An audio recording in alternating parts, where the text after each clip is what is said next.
Bismillahirrahmanirrahim. Third year, Assalamu alaikum. How are you, class? Okay, class, we are proceeding to our next topic, and that is Parkinson disease. Parkinson disease is basically a movement disorder and it is actually a neurodegenerative disorder. Okay? Parkinson's के साथ साथ कुछ और movement के disorders भी हैं जिनको हम डिस्कस करते हैं. ठीक है, there are several type of abnormal movements are recognized. Before going to parkinsonism और पार्किंसन डिजीज़ हम ये कुछ एबनॉर्मल मूवमेंट्स को डिस्कस करते हैं. अच्छा बेटा, ये एग्जैक्टली कैटजंग को मैंने लिया हुआ है, कैटजंग से मैं पढ़ा रही हूँ. आप ये चैप्टर खोल लीजिए और एज इट इज़ वहाँ लिखा हुआ है. ठीक है, आई एम एक्सप्लेनिंग यू और आप वहाँ से पढ़ लीजिए. अदरवाइज़ ये हैंड आउट भी एलएमएस पे शेयर कर रही हूँ. ठीक है, हम बात कर रहे हैं इस वक्त एबनॉर्मल मूवमेंट्स की. ठीक है, so tremor consist of rhythmic oscillatory movements around a joint. किसी भी जॉइंट के इर्द गिर्द जब रिदमिक टाइप ऑसिलेशन समझते हो ना, जिस तरह से पेंडोलम होता है और वो ऑसिलेट करता है एक ख़ास पॉइंट से राइट भी और लेफ़्ट भी, राइट लेफ़्ट इस तरीके से अगर मूवमेंट्स हों तो इसे आप ट्रेमर कहते हैं. ठीक है, tremor at rest is characteristic of parkinsonism जो कि मैं बात कर रही हूँ एक न्यूरोडीजेनरेटिव प्रॉब्लम है और इसका एक ख़ास सिम्टम होता है ट्रेमर जो कि रेस्ट में भी महसूस हो रहा होता है. And usually it is associated with rigidity and impairment of voluntary activities. ठीक है, मसल्स के अंदर रिजिडिटी भी आती है और साथ साथ इम्पेयरमेंट होती है वॉलंटरी एक्टिविटीज़ की भी. ठीक है, ट्रेमर में अकर during maintenance of sustained posture और ड्यूरिंग मूवमेंट. ऐसा भी हो सकता है कि पेशेंट उस वक्त सिर्फ सस्टेन पोस्चर को मेंटेन रखे हुए है, पोस्चर को, उसको आप पोस्चरल ट्रेमर कहेंगे. और अगर ड्यूरिंग मूवमेंट वो ट्रेमर्स हो रहे हैं, यानी कि एक रिपीटेटिव ऑसिलेशन मूवमेंट जॉइंट के इर्द गिर्द हो रही है, तो उसे फिर हम इंटेंशन ट्रेमर्स कहेंगे. तो यू कैन क्लासिफाई के tremors are of two type. Sustained posture में जो होते हैं वो पोस्चरल ट्रेमर्स हैं और इंटेंशन ट्रेमर जो हैं वो ड्यूरिंग मूवमेंट होते हैं. अब आ जाइए एक नेक्स्ट डिसऑर्डर के ऊपर जिसको हम कोरिया कहते हैं. Korea consist of irregular unpredictable involuntary muscle jerks. ठीक है, इसमें ख़ास बात यह है कि हमने डिस्कस किया अभी कि अगर आप ट्रेमर्स को देखें तो उसमें ऑसिलेशन होती है. यहाँ पर इनवॉलेंट्री मसल जर्क्स हैं और ये अनप्रडिक्टेबल हैं और इरेगुलर होते हैं, ऑसिलेशन इसमें नहीं होती. और यूजुअली ये जॉइंट के इर्द गिर्द नहीं बल्कि डिफरेंट पार्ट्स ऑफ बॉडी में होते हैं और इम्पेयर कर देते हैं वॉलंटरी एक्टिविटीज़ को. ठीक है, in some of the instances the proximal muscles of the limbs. Proximal समझते हो ना, एक प्रॉक्सिमल मसल्स होते हैं, एक डिस्टल मसल्स होते हैं. तो proximal muscles of limbs are most severely affected. ज़्यादातर प्रॉक्सिमल जो हैं मसल्स वो ज़्यादा अफेक्ट होते हैं. And because the abnormal movement are then particularly violent, the term bellismus has been used to describe them. और क्योंकि बहुत एबनॉर्मल मूवमेंट बड़ी वायलेंट हो जाती हैं तो आप उनको बेलिस्मस की एक टर्म जो है वो हम यहाँ पर यूज़ करते हैं. And this term is for Korea. ठीक है भाई, आगे देखते हैं. कोरिया में बी हेरिडिटरी और may occur as a complication of number of general medical disorder and of therapy of the certain drugs. हो सकता है कि कोई बहुत जेनेटिकली ये प्रॉब्लम हो, हेरिडिटी में हो, और या फिर कोई ऐसी कॉम्प्लिकेशन हो जो कि मेडिकल डिसऑर्डर्स की वजह से या फिर कुछ ड्रग्स के यूज़ करने की वजह से होती है. ठीक है, एबनॉर्मल मूवमेंट में be slow and riding in character, जिसे आप एथीटोसिस कहते हैं. ये मूवमेंट इंतहाई अबनॉर्मल होती हैं, स्लो होती हैं. राइडिंग समझते हो ना, जैसा आप लोगों ने पिछले सेमेस्टर में राइडिंग इंड्यूस करवाई थी रैट्स को लैब के अंदर, तो हम पेन इंड्यूस कराते थे. एक राइडिंग इंड्यूस्ड मेथड था उसके अंदर जिससे हम एसिटिक एसिड उसको देते थे एनिमल को, रैट को, और फिर आप देखते थे कि जो उसका पेरिटोनियल एरिया है या जो उसका वेंट्रल साइड के ऊपर आप उसका पेरिटोनियम को जब आप देखते थे तो वहाँ पर अजीब कॉन्ट्रैक्शन सी फील हो रही होती हैं उसके उस टमी वाले रीजन में, कंस्ट्रिक्शंस हो रही होती हैं, जिसको हम कहते हैं राइडिंग। तो यहाँ पर कोरिया में भी ये जो इनवॉलेंट्री टाइप की अनकंट्रोलेबल एक्टिविटीज़ होती हैं, मूवमेंट हो रही होती हैं, ये एबनॉर्मल होती हैं और इनको हम एथिटोसिस कहते हैं। ठीक है, तो एथिटोसिस का मतलब होता है ऐसी एबनॉर्मल मूवमेंट जो कि आपको राइडिंग की शक्ल में नज़र आए। राइडिंग समझते हैं, यानी कॉन्ट्रैक्शन, या जिसको आप कहते हैं कि स्पाज्म या बल पड़ते हैं ना, उस टाइप की चीज़ को। ठीक है, और कुछ केसेस में आप देखें कि ये इतनी सस्टेन्ड होती हैं कि दे आर, आप उसको डिस्टोनिया कह सकते हैं। मैं पेन पिक करूँ, they are more properly regarded as abnormal postures। तो there is difference between dystonia and ये जो मैंने आपको दिखाया एथिटोसिस। एथिटोसिस एबनॉर्मल मूवमेंट हैं जिनमें राइडिंग है। ठीक है, ये बात क्लियर कर लो बच्चों। जबकि डिस्टोनिया तुम लोग पहले पढ़ चुके हो, डिस्टोनिया बेसिकली एबनॉर्मल पोस्चर्स होते हैं। एक ऐसी रेस्टलेसनेस कंडीशन होती है कि पेशेंट अपना प्रॉपर पोस्चर भी मेंटेन नहीं रख पाता है और फाइनली वो प्रॉपरली बैठ भी नहीं सकता है। तो डिस्टोनिया में एबनॉर्मल पोस्चर्स हैं, जबकि राइडिंग अगर होगी तो वो सिचुएशन एथिटोसिस की है। ठीक हो गया। तो ये देखो बेटा, एथिटोसिस और डिस्टोनिया में occur with perinatal brain damage. कहाँ कहाँ ये हो सकती हैं? फोकल या जनरलाइज्ड सेरिब्रल लीजन्स में हो सकते हैं। अक्यूट कॉम्प्लिकेशन कुछ ड्रग्स की हो सकती हैं, या फिर अकम्पेनमेंट ऑफ डाइवर्स न्यूरोलॉजिकल डिसऑर्डर्स में भी ये प्रॉब्लम हो सकती है। ठीक है, और ये भी हो सकता है कि ये बिल्कुल ही आइसोलेटेड हो, किसी फैक्टर से रिलेटेड ना हो और इनहेरिटेड फिनोमिना हो। ठीक है, जिसका कॉज बिल्कुल अननोन है। ठीक है, और फिर उसे हम कहते हैं इडियोपैथिक टॉर्शन डिस्टोनिया। यानी इडियोपैथिक टॉर्शन डिस्टोनिया वो है जहाँ आपके पास कोई बज़ाहिर कॉज नज़र नहीं आ रहा, अननोन कॉज है, और जनरली हम उसको इनहेरिटेंस से रिलेट कर रहे होते हैं। ठीक है, तो अभी हमने दो डिसऑर्डर्स पढ़े जो कि एबनॉर्मल मूवमेंट डिसऑर्डर्स हैं, जिनमें एक हमने डिस्कस किया ट्रेमर, दूसरा किया कोरिया। अब थर्ड वन पे आ जाओ, और थर्ड वन है बेसिकली टिक्स। ठीक है, टिक्स क्या है? ये बेसिकली सडन एबनॉर्मल मूवमेंट है, और ख़ास बात यह है कि कोऑर्डिनेटेड होती हैं। ठीक है, but they occur repetitively, repeat होती रहती हैं, और पर्टिकुलरली किस रीजन में है? आपके फेस और हेड में। Specially in children they are common and can be suppressed voluntarily for short period of time. थोड़े से पीरियड ऑफ टाइम के लिए आप वॉलंटरली उसको सप्रेस भी कर सकते हैं। ठीक है, तो common tics include repetitive sniffing और शोल्डर श्रगिंग। टिक्स में भी सिंगल भी हो सकती हैं, मल्टीपल भी हो सकती हैं।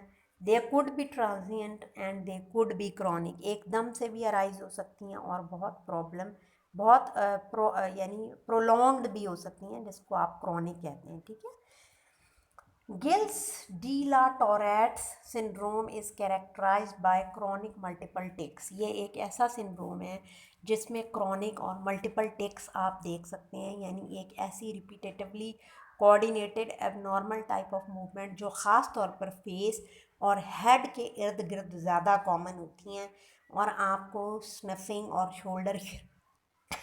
शोल्डर श्रगिंग बहुत कॉमन नज़र आएगा इसमें। ठीक है, ओके जी, आगे चलते हैं। ये क्लियर हो गया? ठीक है, ये देखिए, many of the movement disorder have been attributed to disturbances in basal ganglia. खास बात क्या है? बेसल गैंग्लिया में जब प्रॉब्लम आता है तो यूजुअली मूवमेंट डिसऑर्डर आते हैं। The basic circuit of basal ganglia involve 3 interacting neuronal loops and that include cortex, thalamus और खुद बेसल गैंग्लिया। ठीक है, यानी बेसल गैंग्लिया के ये 3 सर्किट बहुत कॉमन हैं, और इनमें ये सारे न्यूरॉन्स आपस में इंटरकनेक्टिंग लूप बना रहे होते हैं। कौन कौन से? थैलेमस, कॉर्टेक्स और ganglia. However, the precise function of these anatomic structure is not yet fully understood.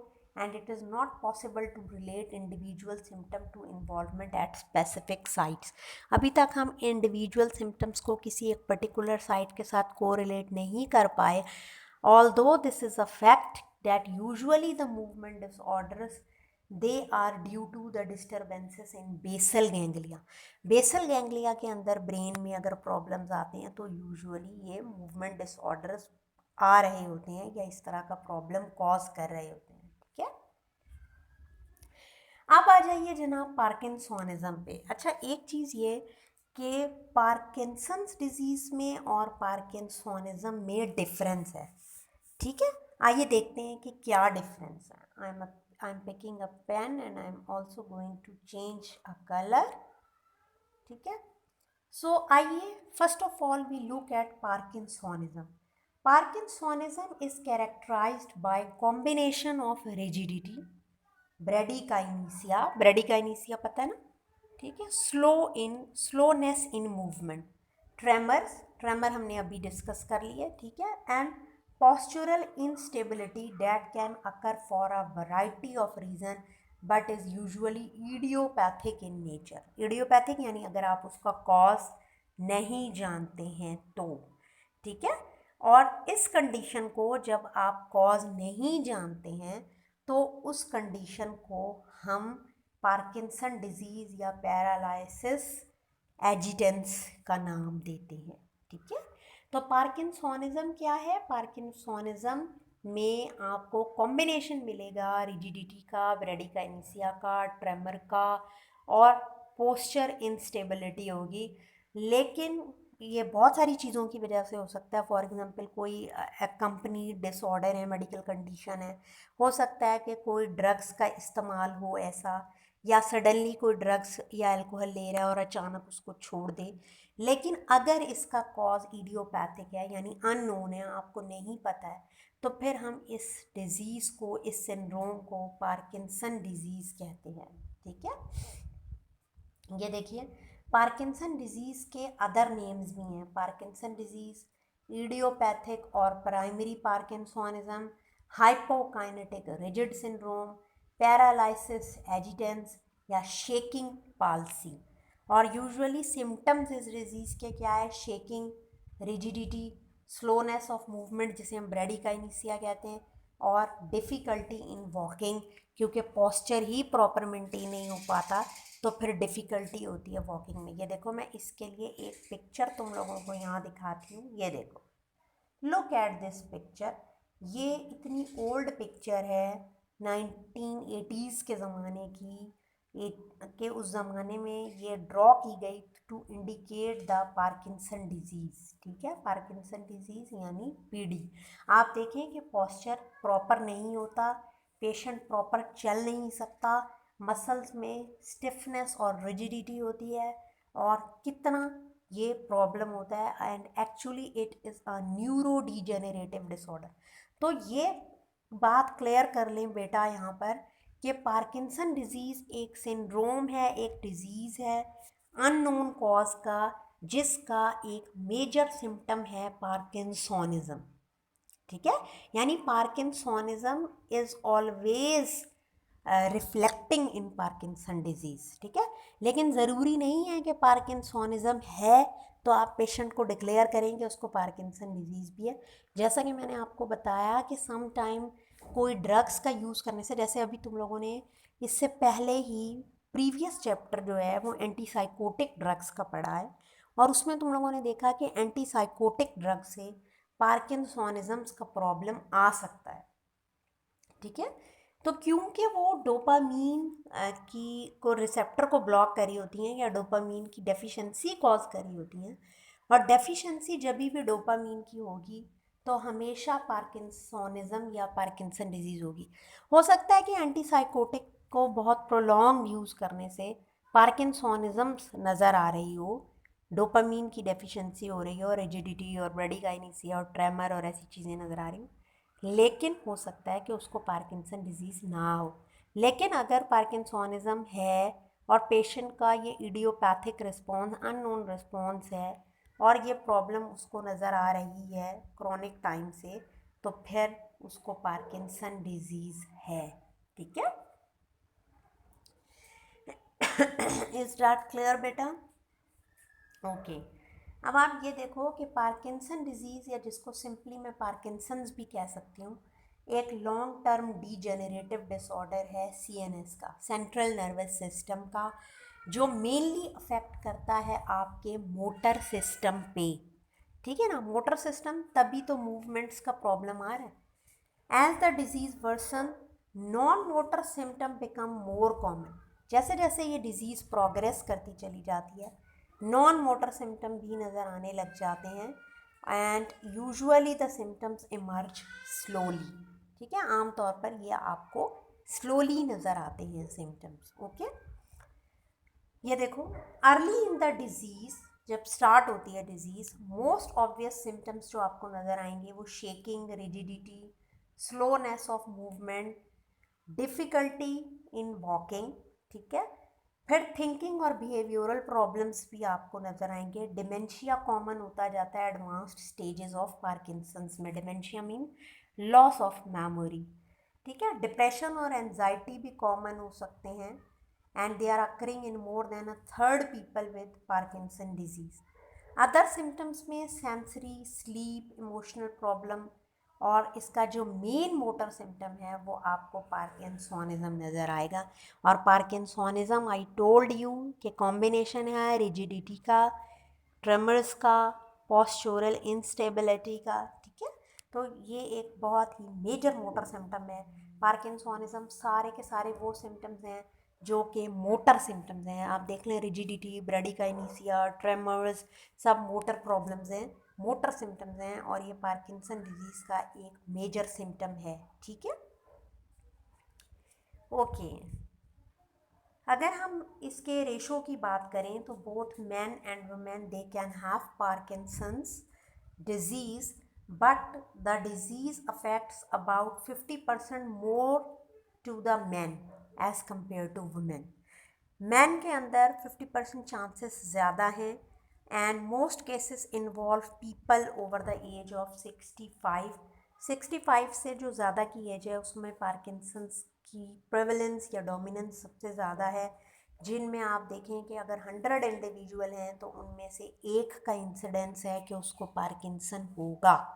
ठीक है, लेकिन ऐसा नहीं है कि ये अर्ली एज में नहीं हो सकता, 50s में भी हो सकता है और 50s के बाद भी, बट मोस्टली जैसा कि आई टोल्ड यू कि 65 के बाद ये ज़्यादा आपको प्रोमिनेंट नज़र आता है। ठीक है, cognitive decline occur in many patient as the disease advances. जैसे जैसे डिजीज़ एडवांस होती चली जाती है, प्रोग्रेस करती चली जाती है, कॉग्निशन में भी प्रॉब्लम आती जाती है। कॉग्निशन समझते हैं ना, मेमोरी और लर्निंग एबिलिटीज़। ठीक है, the pathophysiologic basis of idiopathic disorder may relate to exposure to some unrecognized neurotoxin or oxidation reaction with the generation of free radical।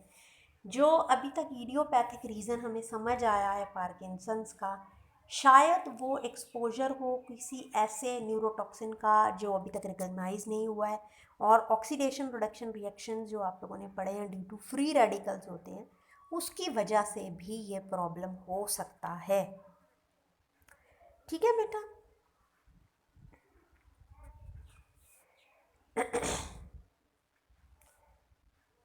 आइए आगे देखते हैं। Studies in twins suggest that genetic factor में also भी important. Genetic factor का हर disease के साथ एक स्ट्रॉन्ग को रिलेशन है, और ख़ास तौर पर अगर ये disease under 50 year of age हो जाए तो फिर जेनेटिक टेंडेंसी या जेनेटिक फैक्टर ज़्यादा कॉमन होते हैं।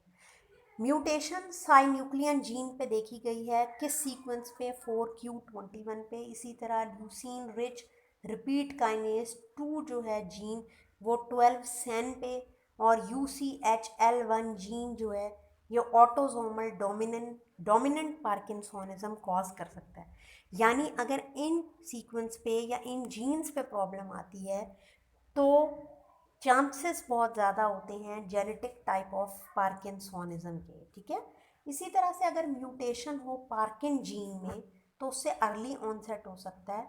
ऑटोसोमल रिसेसिव फैमिलियल पार्किंसोनिज्म हो सकती है, या फिर स्पोरेडिक जुवेनाइल ऑनसेट पार्किंसोनिज्म हो सकती है। जुवेनाइल ऑनसेट का मतलब होता है जो अर्ली ऑनसेट होता है पार्किंसोनिज्म का, ठीक है, अर्ली ऑनसेट को हम कहते हैं, ठीक है। ओके, इज दैट क्लियर बच्चों? Any confusion? ठीक है, आगे चलते हैं। Parkinson's disease is generally progressive, ये मैंने आपको बताया कि प्रोग्रेसिव है, leading to increasing disability unless effective treatment is provided. यहाँ तक कि इफेक्टिव ट्रीटमेंट ना दिया जाए डिसेबिलिटी बढ़ती चली जाएगी पेशेंट की, मोटर सिम्टम्स बढ़ते चले जाएंगे।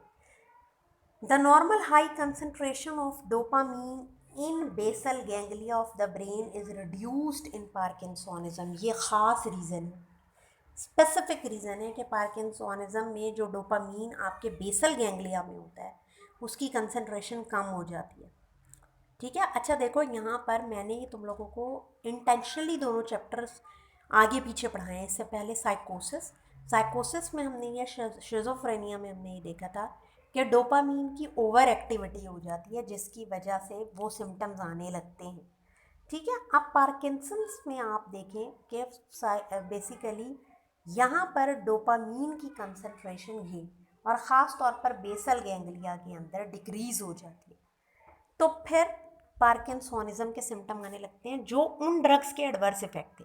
क्योंकि एंटीसाइकोटिक ड्रग्स या न्यूरोलेप्टिक्स की अगर हम बात कर रहे थे तो वो वहाँ पर डोपामीन की कंसंट्रेशन को शिज़ोफ्रेनिया में डिक्रीज़ कर रही होती है।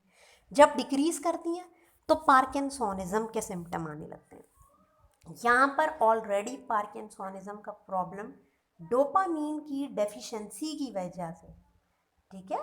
तो फार्माकोलॉजिक अटेम्प्ट्स जो हम करते हैं वो डोपामिनर्जिक एक्टिविटी को रिस्टोर करने की कोशिश करते हैं लेवोडोपा से या फिर डोपामीन से। अभी हम लीवोडोपा को आगे पढ़ेंगे, डोपामीन के जो एगोनिस्ट हैं उससे, या लीवोडोपा खुद एक ड्रग है, प्रिकर्सर है डोपामीन का, जो कि सीएनएस में जाके डोपामीन ही में कन्वर्ट हो जाता है and they can alleviate many of the motor features of the Parkinson disorder.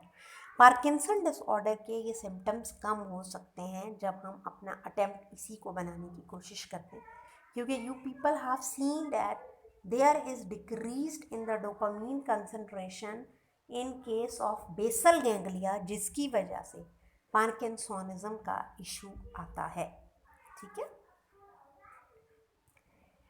An alternative but complementary approach has been to restore the normal balance of cholinergic and dopaminergic influences on basal ganglia with antimuscarinic drugs।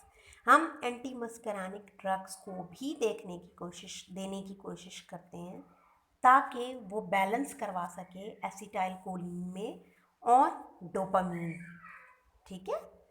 क्योंकि actually इसके अंदर यानी जो आपका ये parkinsonism है इसमें एक बैलेंस डिस्टर्ब हो जाता है between dopamine and acetyl choline, ठीक है। अच्छा, इसके लिए मैंने तुम लोगों के लिए कैडजन से ही एक फिगर ली है और उसके अंदर इसकी पैथोफिजियोलॉजी काफ़ी अच्छी है। तो ये वाले जो 2 पैराग्राफ हैं ये मैं तुम लोगों को वहाँ समझाती हूँ, ये वाले फिर तुम लोगों को ये समझ आएंगे। हम लास्ट पैराग्राफ को पहले डिस्कस कर लेते हैं।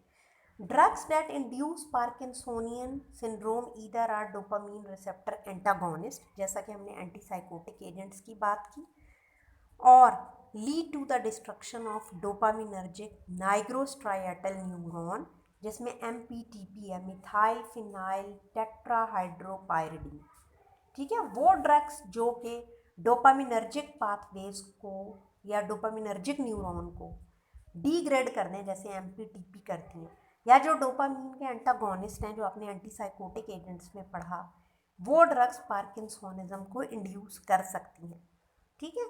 Various other neurotransmitter such as norepinephrine are also depleted in the brain in parkinsonism, लेकिन इनकी डेफिशिएंसीज की कोई क्लिनिकल रेलेवेंस अभी तक सामने नहीं आई है पार्किंसोनिज्म में, ठीक है। अब हम चलेंगे पैथोफिजियोलॉजी पे, और पैथोफिजियोलॉजी या एटियोलॉजी जब आपको समझ आएगी अच्छे से, then you can have these 2 paragraph जो मैं यहाँ बैलेंस की बात कर रही हूँ, ये वाले हम बाद में डिस्कस करेंगे, ठीक है। तो अब नेक्स्ट में हम पहले पैथोफिजियोलॉजी या एटियोलॉजी को डिस्कस करेंगे।